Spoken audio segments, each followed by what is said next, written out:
20 लाख शेतकऱ्यांसाठी बँकांमध्ये no entry, 31,000 कोटींची थकबाकी। थकबाकीदार 15 जिल्ह्यात आपला जिल्हा येतो का? येथे पहा। आता शेतकऱ्यांसाठी महत्त्वाची बातमी। राज्यातील 20,37,210 शेतकऱ्यांकडे बँकांची 31,254 कोटींची थकबाकी असल्याची बाब राज्यस्तरीय बँकर्स कमिटीच्या अहवालातून समोर आली। त्यात बीड, जालना, बुलढाणा, नांदेड, परभणी व यवतमाळ या जिल्ह्यांतील 1.5 लाख ते 2.25 लाखापर्यंत शेतकरी सध्या थकबाकीत असल्याचेही त्या अहवालात नमूद आहे। सरकारकडून कर्जमाफीची आशा असल्याने शेतकरी सध्या बँकांची थकबाकी भरत नसल्याची स्थिती आहे। राज्यस्तरीय बँकर्स कमिटीच्या वार्षिक नियोजनानुसार खरीप हंगामात सर्व शेतकऱ्यांना बँकांनी कर्जपुरवठा करणे अपेक्षित आहे। त्यासाठी सिबिल पाहू नका असेही आदेश आहेत। मात्र बँकांमध्ये गेल्यावर शेतकऱ्यांचे सिबिल पाहिलेच जाते अशी वस्तुस्थिती आहे।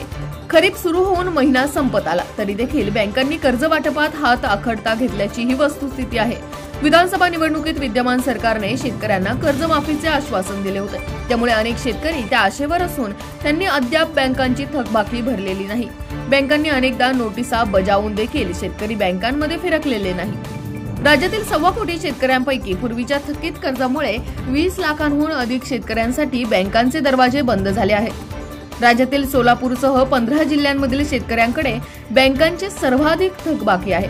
मान्सूनपूर्व पावसामुळे नुकसान, ऊसाची एकर कमी, FRP मिळत नाही, पिकांना हमीभाव नाही, अतिवृष्टी, महापूर अशा संकटांमुळे शेतकरी बँकांची थकबाकी भरत नसल्याची ही वस्तुस्थिती आहे। थकबाकीदार टॉप 15 जिल्हे: नगर, छत्रपती संभाजीनगर, बीड, बुलढाणा, जालना, कोल्हापूर, मुंबई, नागपूर, नांदेड, नाशिक, धाराशिव, परभणी, पुणे, सोलापूर व यवतमाळ या 15 जिल्ह्यांमधील शेतकऱ्यांकडे बँकांची सर्वाधिक शेती कर्जाची थकबाकी आहे।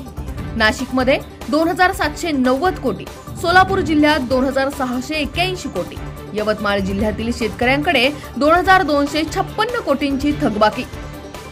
शेतकरी आणि थकबाकीची स्थिती: एकूण शेतकरी 1,29,32,487, थकबाकीदार शेतकरी 20,37,210, एकूण थकीत रक्कम 31,253.59 कोटी।